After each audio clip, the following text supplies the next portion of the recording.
Praise the lord. ఈరోజు వాక్యాంశము మలాకి గ్రంథం 1వ అధ్యాయం 6వ వచనం. నేను తండ్రినైతే నాకు రావలసిన ఘనత ఏమాయను? ప్రభు ఈ వాక్య భాగం నుండి ఈరోజు మనతో ఏం మాట్లాడుతున్నారో చూద్దాం. నేను తండ్రినైతే నాకు రావలసిన ఘనత ఏమాయను అని ప్రభు ఈరోజు సూటిగా ప్రశ్నిస్తున్నారు.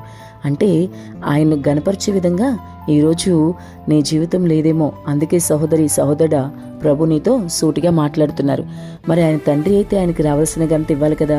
మరి ఇంకా ఆయన్ని గణపరచిన విధంగా, నిన్ను నీవు గణపరిచే విధంగా పనులు చేసుకుంటూ ఈ విధంగా నీ ఆత్మీయ జీవితాన్ని ముందుకు వెళ్తూ ఉంటే మరి ప్రభు నిన్ను ప్రశ్నిస్తున్నారు. అందుకే నేను తండ్రిని అయితే నాకు రావాల్సిన ఘనత ఏది అని ప్రభు నిన్ను అడిగితే నీ సమాధానం ఏంటి ఈరోజు? మరి నీవు ప్రభుకి ఘనత వచ్చే విధంగా, ఆయనకి మహిమ తెచ్చే విధంగానే నీ జీవితం ఉందా? సహోదరుడా ఒకసారి ఆలోచించు. క్రైస్తవునిగా నీవు ఎటువంటి జీవితాన్ని కలిగి ఉన్నావో నీకే అర్థమవుతుంది.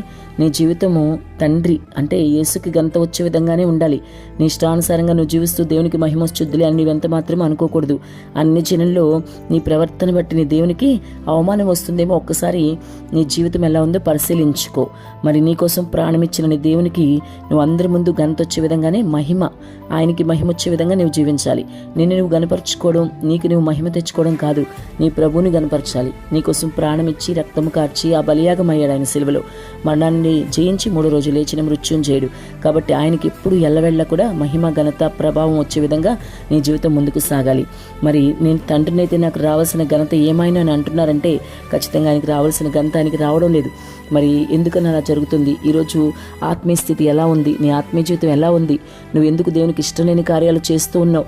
ఆయనకి మహిమ రాకుండా, ఘనత రాకుండా ఉండే విధంగా నీవెందుకు నీ ఆత్మీయ జీవితంలో ఇలా ముందుకు వెళ్ళలేకపోతున్నావు?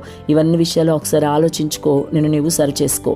నీ ప్రవర్తన, నీ మాట తీరు, నీ ఆలోచన విధానము, నీ పద్ధతి, నీ జీవితము ఇవన్నీ కూడా ఎప్పుడు నీ ప్రభుకి ఘనత, మహిమ వచ్చే విధంగానే ఉండాలి.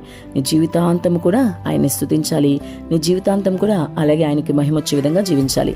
చాలామంది క్రైస్తవులు క్రీస్తు తమ జీవితంలో లేనప్పుడు ఎలాగున్నారో ఇప్పుడు కూడా అలాగే ఉంటూ క్రీస్తుకి అవమానం వచ్చేలాగా బ్రతుకుతున్నారు. మరి ఆ విధంగా నీవు ఉండకూడదని ప్రభు నీతో మాట్లాడుతున్నారు. ఆయన నీతో మాట్లాడుతున్న ఈ సమయంలో నీలో మార్పు తెచ్చుకో. నీవు నీ దేవునికి ఇష్టమైన విధంగా జీవించడం ద్వారా మాత్రమే ఆయన్ని నువ్వు గనపరచగలుగుతావు. ఆమేన్.